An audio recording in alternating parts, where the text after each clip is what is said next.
Hello, everybody. Welcome back to the Click and Mortar podcast. Mike and Dustin, your hosts, with you here again today. We're excited to jump into a major area of digital marketing and advertising today. That area is audience. When it comes to digital marketing, in the most general ways, we think of two major buckets: creative and audience. Essentially, what are you saying is creative, and who are you saying it to is audience. That is the most basic breakdown I can think of. Some people have a lot of questions around audience, and it's a deep rabbit hole, which we will go maybe halfway into today to talk about. So I'm going to kick it to Dustin to talk about audience because he is the deep dive expert. We're going to talk about audience targeting, and what's possible with audience targeting in your digital advertising and marketing strategy. So with that, I'm going to kick it over to you, Dustin, to talk about audience targeting. Yep. The companies who do better tend to know who their audiences are, which then allow them to communicate more effectively to those audiences. And so really having an understanding of who your personas are or who your buyers are is going to be the first critical thing that you need to do.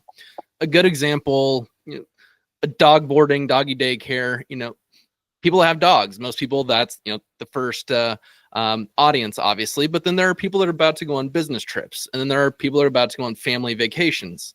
The pain points that they're going to deal with are going to be similar, but slightly nuanced. And so kind of knowing these, and really not just people with dogs, but specifically who with dogs are coming in and really engaging or using your product or service. Once you know these, then you have, a core group of people that you want to go after, which then you have to identify what channels are these types of people on. That's great drop-off point. So you've identified who your audience is. Again, you use words like avatar and personas. These are things that are thrown around audience. So who are you speaking to? Identifying that as much as possible and narrowing that in, and then finding those people on the various platforms. So on a relatively top level, but we can go a little deeper, how do people go about building those audiences on Google, on Facebook, Instagram, on LinkedIn? And what are the different capabilities for each of those platforms? This is where the fun begins. Now that, you have a business group, you have a family group, what channels are these people on? They're going to be kind of everywhere, but this is part of where experience comes into play. Out the gate, B2B, typically LinkedIn, business people are going to be there. So kind of launching or introducing the brand on LinkedIn and going to business people and really communicating. Do you go on business trips? Stuff like that would be great. On the family side, Google and Meta have great targeting for not only do you have children, but what age group are those children in? They have targeting based off of emails and location on, do you travel frequently? Are you first class travelers? So there are different ways to identify it. It's really getting into the platforms and going, I want to reach these people and just seeing what they have. Again, you need to know who are the different groups to be able to go into the platforms and then be able to identify who it is. And so this is what we call prospecting, or where we really introduce the brand. Then the next stage is retargeting audiences, which we have content on around, and you can look for our podcast on retargeting as well. Very interesting subject matter. So it does come down a little bit as well to not only who your audience is, but also how are they finding you and what's your business about so that they can find you. In the past, I've talked about active intent businesses and passive intent businesses, meaning, are people searching for doggy daycare because they're going on a vacation? Or are they more consuming content in a social way, in a passive way, and they come across your content? So that's another channel strategy and a basic user behavior to know and to track and to map your audience strategy based on that. I have a couple of specific questions though with actually targeting audiences on these platforms. As we know, some of the platforms have limited the data or how you can target, and because of privacy and concerns like that are legitimate. So in general, can you give us a snapshot of what the capabilities are on Facebook and Instagram, what the general capabilities are on Google, and then what the general capabilities are on like a LinkedIn or a Pinterest or something like that as well, so people have an idea of the parameters that they can use to target these audiences? Yep. Let's start with the social aspect, the Facebook and Instagram. Really, it's a lot of interest targeting, and they'll do this based off of what types of videos are you watching.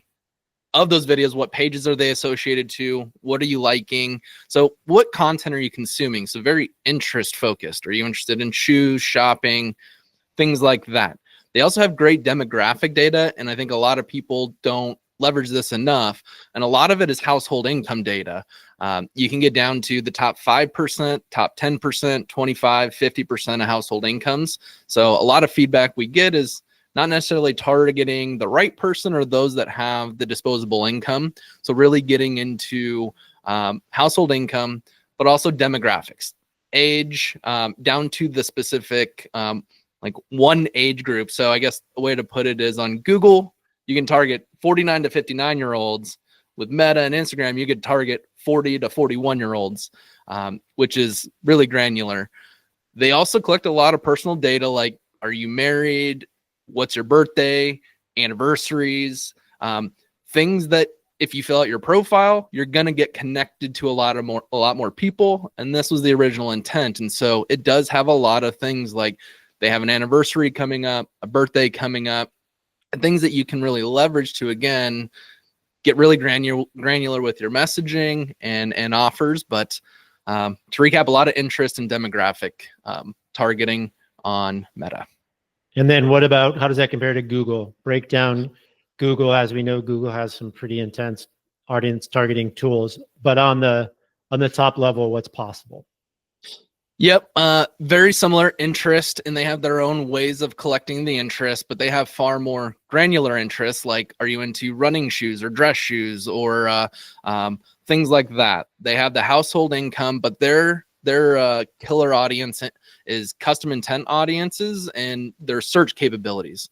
So people that are searching are bottom of the funnel. They're ready to act now.